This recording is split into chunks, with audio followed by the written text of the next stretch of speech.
오늘 말씀의 제목은 평안의 이유, 하나님과의 관계와 교제라고 정하였습니다. 성도님들은 모두 평안하신가요? 감사합니다. 이스라엘 사람들은 만나면 샬롬이라고 인사하는데 이 샬롬의 뜻이 당신에게 평안이 있기를입니다.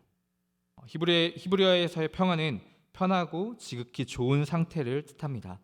불안한 상태에서 벗어나서 편히 쉬는 것일 뿐만 아니라 그 이상의 더 좋은 상태를 의미합니다. 이것은 바깥 세상에서 일어나는 일에 영향을 받지 않고 스스로 안에서 지극히 만족스러운 상태를 지속하는 것입니다. 오늘 말씀을 통하여서 평안이라는 이 말이 우리 모두에게 이루어지는 고백이 되기를 소망합니다. 평안이라는 말에 대해 궁금해하던 유대 제자들이 있었습니다. 그들은 어느 날 랍비, 선생을 찾아가서 평안이 무엇인지 물어보았습니다. 그 랍비는 그들 자신에게 평안을 생각하며 그림으로 그려오라 말하였고 며칠 후에 함께 그 그림을 보았습니다. 한 제자는 녹음이 짙은 산과 푸른 들판 그리고 맑은 하늘, 밝고 화창한 태양, 아름다운 연못을 그렸습니다. 그리고 그곳에 오리와 백조가 여유롭게 떠다니는 모습을 그려왔습니다. 보기만 해도 마음이 여유로워지는 그 그림을 보며 이것이 평안입니까? 라고 물었지만 랍비는 그것은 평안이 아니라고 말했습니다. 또 다른 제자는 노을이 지는 하늘에 황금빛으로 변한 들판, 곡식이 풍성히 자라 넘쳐나고 모든 것이 밝게 보이는 그곳에서 가야 할 곳으로 호를 맞추어 날아가는 기러기 떼를 그려왔습니다. 그리고 물었지만 역시 아니라고 대답했습니다. 마지막 한 사람은 그 그림의 분위기가 달랐습니다. 폭풍우 속의 어두움과 비바람, 흔들리는 갈대숲, 그리고 그 속에 당장이라도 부서지고 떨어질 것 같은 새의 둥지를 그려온 것입니다. 하지만 그 안에는 어미새가 아기 새들을 따뜻하게 품고 있는 그림이었습니다. 아기 새들은 어미새의 품 안이 안전하고 포근한지 그 안에서 떨지도 울지도 않고 잠들어 있는 모습이었습니다. 그림을 보고 랍비는 제자들에게 이것이 평안이라고 말해 주었습니다. 평안이란 무엇일까요? 말씀드린 그림들을 상상해 보시면서 정말로 세 번째 그림이 맞을지 함께 생각해 보도록 하겠습니다. 하나님 아버지에 대한 믿음이 없는 사람들은 자신의 힘과 자신의 능력을 믿습니다. 자신의 재능을, 돈과 권력을 의지합니다. 그리고 할 수 있는 모든 것을 이룬 상태, 그것을 평안이라고 생각합니다. 목적을 향해 달려가는 것을 평안으로 가는 길이라고 생각합니다. 많은 사람들이 그럴 것입니다. 삶의 여러 부분에서 평안을 찾기를 원하고 노력합니다. 그리고 내가 갖고 있는 것, 내가 쥐고 있는 것, 내가 이룬 것, 이것이 평안이라고 생각합니다. 하지만 어느새 지치고 힘들어하며 아파하는 때가 오게 됩니다. 어쩌면 믿는 우리에게도 그러한 모습이 있습니다. 평안이라 말하며 모든 것이 이루어진 상태, 지금 나의 일시적인 행복함을 평안이라고 생각할 수도 있습니다. 하지만 금방이라도 어려운 순간이 오면 평안한 것 같았던 모습은 온데간데 없고 다시 또 넘어지고 아파할 뿐입니다. 그것은 평안이라는 말을 잘못 이해하고 있기 때문입니다. 오늘 읽은 요한복음 14장에서 예수님께서는 자신이 곧 떠날 것을 말씀하십니다. 그러자 제자들은 크게 동요하였고 불안해하였습니다. 오늘 본문 말씀 속의 이 부분은 십자가 사건 바로 전 최후의 만찬을 마치시고 예수님과 제자들이 함께하는 부분입니다. 예수님이 잡혀가시기 바로 전의 공간인 것입니다. 요한복음의 이 부분은 다락방 설교라고 하여서 여러 장으로 구성되어 있지만 사실은 당장이라도 로마 군인들이 들어와서 이 자리에 모든 사람들을 잡아가고 예수교라, 이단이라 돌에 맞아 죽을 수도 있는 그러한 시간인 것입니다. 그런데도 예수님께서는 평안을 너희들에게, 제자들에게 주겠다고 말씀하시는 것입니다. 예수님은 평안을 간직하고 계셨고 지금의 상황이 전혀 그 평안을 방해하지 못했습니다. 또한 예수님은 십자가의 사건도 말씀하시며 자신이 죽는다는 것도 알고 계셨습니다. 그런데도 예수님께서는 평안하셨습니다. 예수님께서는 자신의 평안을 주겠다고 세상이 주는 것이 아니라고 말씀하셨습니다. 하지만 제자들은 믿음이 없어서 예수님이 죽었다가 다시 오신다는 것도 믿지 못하였고, 그렇다면 당신의 아버지를 보여달라고, 그래야 우리가 족하겠다고, 안심하겠다고까지 말합니다. 그것은 그들이 믿음이 흔들리고 무섭고 두려워하는 것이었습니다. 예수님께서는 10절과 11절에 자신의 십자가 사건의 이유를, 그리고 제자들이 알아야 하는 평안을 말씀하십니다. 요한복음 14장 10절과 11절의 말씀을 함께 읽어보도록 하겠습니다. 요한복음 스크린에 나오지 않습니다. 함께 성경 찾아서 읽도록 하겠습니다. 요한복음 14장 10절과 11절의 말씀입니다. 요한복음 14장 10절과 11절 함께 읽어보도록 하겠습니다. 내가 아버지 안에 거하고 아버지는 내 안에 계신 것을 내가 믿지 아니하느냐? 내가 너희에게 이르는 말은 스스로 하는 것이 아니라 아버지께서 내 안에 계셔서 그의 일을 하시는 것이라. 내가 아버지 안에 거하고 아버지께서 내 안에 계심을 믿으라.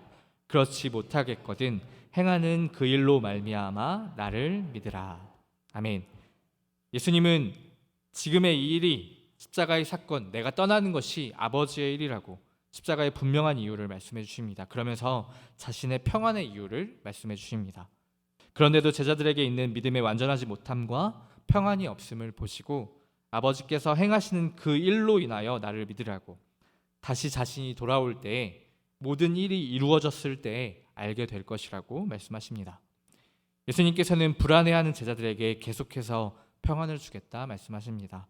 예수님만이 알고 계신 세상의 것과는 비교도 할 수 없는 하늘의 것을 주겠다고, 마음에 근심도 말고 두려워하지도 말라고 말씀하십니다. 그리고 또다시 십자가 이후에 있을 일과 자신의 평안의 이유를 한 번 더 말씀해 주십니다. 14장 19절과 20절 말씀입니다. 14장 19절과 20절의 말씀 함께 읽도록 하겠습니다. 조금 있으면 세상은 다시 나를 보지 못할 것이로되 너희는 나를 보리니 이는 내가 살아있고 너희도 살아있겠음이라. 그 날에는 내가 아버지 안에 너희가 내 안에 내가 너희 안에 있는 것을 너희가 알리라. 아멘. 너희는 나를 다시 볼 것이다. 내가 살아있고 너희도 살아있겠음이라. 예수님께서는 부활이라는 하나님의 일하심을 말씀하십니다.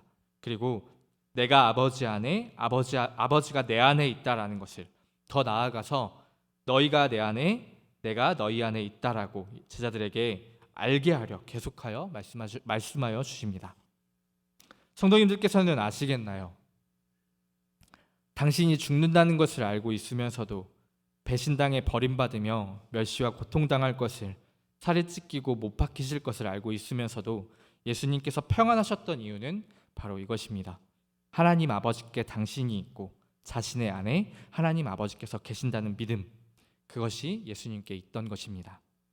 예수님은 아버지이신 하나님께서 다시 살리실 것을, 그분은 천지를 창조하신 전능자이시며 모든 것을 주관하시는 분이라는 것을 알고 계셨던 것입니다. 평안은 관계에 대한 확신입니다. 하나님과 나라는, 아버지와 나라는 분명한 관계를 맺고 있음을 확신하는 것입니다. 하나님에 대한 확신, 아버지에 대한 확신, 관계에 대한 확신이 바로 예수님의 평안의 이유였던 것입니다. 예수님께서는 평안하셨습니다. 우리가 생각해 봐야 할 부분은 지금 예수님의 이 평안이 우리에게도 있는가입니다. 예수님께서는 그날에는, 다시 자신이 돌아올 때, 모든 일이 이루어졌을 때에는 모두가 알게 될 것이라고 말씀하셨습니다. 그렇다면 성도 여러분, 모두 평안하신가요? 지식적인 알미나 어떤 마음가짐이 아니라 실질적이고 확고하게 지금 이 순간 내게 하나님이 함께 하신다는 확신과 행복함이 있으신가요? 예수님을 믿어 그분을 영접한다면, 십자가의 죽음과 부활을 우리가 믿는다면 하나님께 우리가 있고 우리의 안에 하나님께서 계십니다. 예수님을 다시 살리신 하나님께서 우리를 구원하실 것입니다. 그분은 창조주이시며 모든 것의 주관자이시며 전능하신 하나님이십니다. 그러한 하나님이 우리의 하나님이시며 우리의 아버지 되십니다. 이것을 확신하는 것이 평안입니다. 우리의 믿음이 흔들리고 알 수 없는 미래가 무섭고 두려워도, 아무리 힘들고 어려워도 하나님이 우리의 아버지 되십니다. 언제나 맑고 아름다울 수만은 없습니다. 몰아치는 비바람에 부서지고 금방이라도 무너질 것 같지만 모든 것을 창조하시고 모든 것이 가능하신, 모든 것을 이루시는 하나님이 우리의 아버지 되십니다. 지금도 살아 역사하고 계시는 하나님이 우리의 아버지 되십니다. 처음에 말씀드렸던 세 번째 그림의 아기 새들처럼 하나님의 품 안에 우리가 있고 그분이 우리를 지키시며 따뜻하게 안아주십니다. 우리를 죽기까지 사랑하신 예수님의 사랑이 하나님 아버지의 사랑을 확증하며 예수님의 다시 사심이 하나님의 능력을 나타냅니다. 예수님께서는 말씀하십니다. 평안을 너희에게 주노라. 이것은 세상의 것이 아니다. 그날에는 너희가 내 안에, 내가 너희 안에 있는 것을 너희가 알리라. 하나님에 대한 확신, 아버지에 대한 확신, 관계에 대한 확신이 있다면 우리는 평안할 수 있습니다. 하나님과 나의 관계를 확신한다면 우리는 평안할 수 있습니다. 그리고 그 평안을 우리는 누려야 합니다. 그것이 바로 교제입니다. 요한복음 1장 12절에는 말씀합니다. 영접하는 자 곧 그 이름을 믿는 자들에게는 하나님의 자녀가 되는 권세를 주셨으니. 하나님을 알고 있고 예수님을 믿는다면 우리는 하나님의 자녀가 됩니다. 그렇게 우리는 하나님과의 관계를 맺게 되는 것입니다. 이 관계란 아버지와 자녀라는 변하지도 않고 바뀌지도 않는 우리가 확신해야 할 사실입니다. 관계와 함께 교제라는 말을 깊이 알아야 합니다. 교제란 사랑하는 사람과 서로 만나 이야기하고 맛있는 것도 먹고 더 가까이 있고 싶어하고 함께하고 싶어하는 것을 말할 수 있습니다. 하나님과의 관계 속에서 우리는 말씀 읽고 기도하며 하나님께서 나에게 해주시는 말씀과 내가 하나님께 드리는 기도로 대화를 하며 교제를 합니다. 또 이 교제는 지금 이 시간 우리가 드리는 예배가 될 수도 있고 찬양이 될 수도 있습니다. 다시 한번 성도님들께 질문하겠습니다. 성도님들은 평안하신가요? 그렇다면 평안을 누리고 계신가요? 관계와 교제를 분명하게 알아야 합니다. 우리는 하나님과 아버지와 자녀라는 관계를 맺었습니다. 이 사실은 절대 변하지도 바뀌지도 않습니다. 하지만 교제는 조금 다릅니다. 교제는 우리들의 선택에 의해서 달라지게 됩니다. 그 모습이 계속되어질 수도 있고 끊어질 수도 있는 것입니다. 한 아버지와 아들이 있다고 가정해 보겠습니다. 그런데 아버지와 아들이 싸우게 되어서 아들이 집을 나가 아버지와 연락도 하지 않는다라고 생각해 보십시오. 그렇다면 이 두 사람의 관계가 변한 것일까요? 아닙니다. 아버지와 아들이라는 관계는 변하지 않습니다. 하지만 그 교제는 어떠한가요? 교제는 끊어지고 이루어지지 않는 아무런 교류가 없는 그러한 상황인 것입니다. 하나님과의 관계와 교제도 이와 같습니다. 우리가 하나님을, 예수님을 믿고 영접한다면 우리는 하나님의 자녀가 됩니다. 이 관계는 절대로 변하지도 바뀌지도 않습니다. 이것이 우리가 간직해야 할 기준입니다. 하지만 우리가 말씀 읽지 않고 기도하지 않는다면, 하나님의 임재를 찾지 않고 하나님의 함께 하심을 바라보지 않는다면 그 교제는 끊어져 있는 것입니다. 많은 그리스도인들이 이 교제의 끊어짐으로 인하여서 평안이 내게 없다라고 생각하게 됩니다. 하나님과 나라는 관계, 아버지와 자녀라는 관계를 맺음은 절대 변하지도 바뀌지도 않습니다. 평안 자체가 우리에게서 없어지는 것이 아닙니다. 하지만 우리는 우리가 선택하는 교제를 관계라는 기준에 맞추어 나아가야 함을 유의해야 합니다.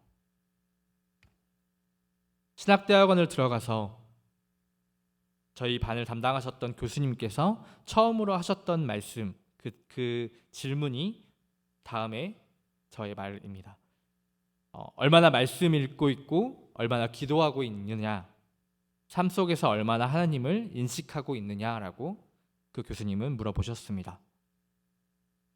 그 교수님은 또 말씀하셨습니다.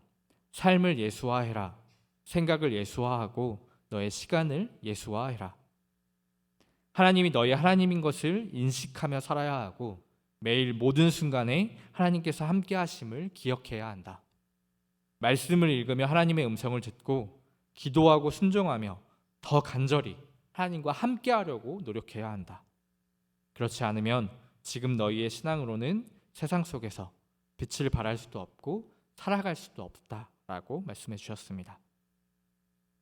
그 당시에는 말씀 많이 읽어라, 기도 많이 해라 라고 당연한 잔소리 같은 소리로 들었습니다. 하지만 이 말씀은 하나님과의 관계를 확신하는 것에서 끝나지 말고 교제를 더 분명히 하라라는 말씀이셨습니다. 우리는 관계를 확신하고 교제를 이루어서 하나님과 함께해야 합니다. 예수님께서 말씀하시는 내가 아버지 안에, 아버지가 내 안에 있다는 것이 바로 이것입니다. 예수님께서는 로마 군인들에게 잡혀가시기 바로 전까지도 기도의 자리를 찾으셨고 십자가에서 죽음의 직전에도 하나님께 기도하셨습니다. 하나님과 함께하려 하신 것입니다. 하나님의 자녀가 되면 아버지신 하나님은 우리와 언제나 그리고 영원히 함께하실 것입니다. 그렇다는 것은 모든 예배와 말씀의 순간, 기도의 순간에 하나님께서 함께하신다는 것입니다. 우리는 우리의 예배와 말씀, 기도의 시간에 하나님께서 함께하시는 임재와 사랑과 은혜를 받아야 하고 누려야 합니다. 그것이 자녀의 특권인 것입니다. 평안을 누리는 것입니다. 분명히 해야 할 것은 우리가 지금 하고 있는 하나님과의 교제의 시간은 하나님의 임재가 가득하고 사랑과 은혜가 가득한 시간인데 이것이 지금 우리가 하나님과 함께하고 있는 교제에도 그것이 있는지를 생각해 보아야 합니다. 지금 드리고 있는 예배 가운데 하나님께서 함께해 주시는 사랑과 은혜를 느끼고 보고 만지고 있는지, 성도님들의 삶 속에서 성도님들이 하나님의 말씀을 읽고 하나님께 기도드릴 때 그 가운데 하나님이 함께 하시는지를 그것을 분명하게 알아야 합니다. 만약에 이것이 이루어지지 않고 있다면 지금 이 시간이 그저 사람인 제가 여러분들에게 하는 목소리로 들려진다면 뭔가 잘못되고 있는 것입니다. 우리는 하나님을 알고 있습니다. 이 시간 하나님을 예배하고 있고 하나님의 말씀을 듣고 있습니다. 그런데 혹시 하나님의 임재를 느끼지 못하고 그 사랑과 은혜에 의한 마음의 감동이 없다면 우리는 지금 잘못하고 있는 것입니다. 진정한 교제가 끊어져 있는 상태인 것입니다. 하나님과 함께하는 예배의 시간을 그저 그런 시간으로 만들면 안 됩니다. 하나님의 말씀을 읽고 내가 기도하는 시간을 별것 아닌 시간으로 생각하면 안 됩니다. 예배와 말씀과 기도는 분명한 하나님의 임재의 약속인 것입니다. 우리는 영적인 무지에서 벗어나야 합니다. 그냥 교회 나올 수 있습니다. 그냥 아무 생각 없이 예배의 자리에 앉아 있을 수 있습니다. 습관처럼 기도하고 찬양할 수도 있습니다. 하나님의 임재를 경험하지 못해도 나름대로 신앙생활을 열심히 하는 것처럼 보이면 예수를 잘 믿고 있다라고 생각할 수도 있습니다.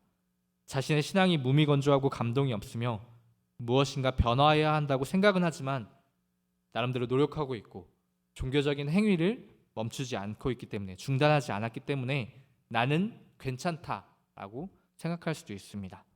그러나 하나님과의 만남을 통한 인격적인 교제가 깨어진 신앙의 행위라면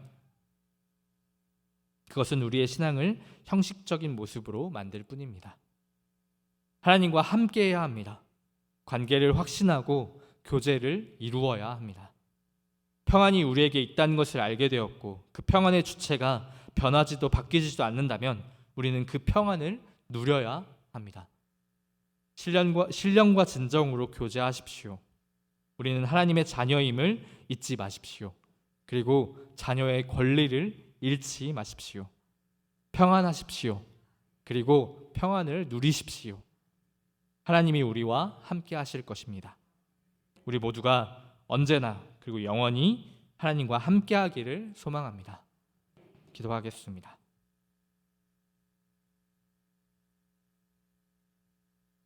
하나님 감사합니다. 우리의 평안의 이유라는 것을 알게 하여 주시니 감사합니다. 하나님과의 관계, 아버지와의 관계, 그 관계의 확신이 우리에게 평안이라는 것을 알게 하여 주시니 감사합니다. 평안하게 하여 주십시오.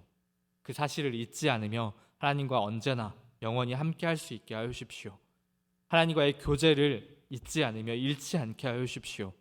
하나님의 함께 하심을 인식하며 그것을 보고 느끼고 만질 수 있을 만큼 하나님과 함께하는 우리가 되게 하여 주십시오. 하나님과의 관계, 하나님과의 교제, 그것을 잊지 않으며 하나님을 위하여 살아가는 우리가 되게 하여 주십시오. 언제나 함께 하심을 믿습니다. 모든 것 예수님의 이름으로 기도하였습니다.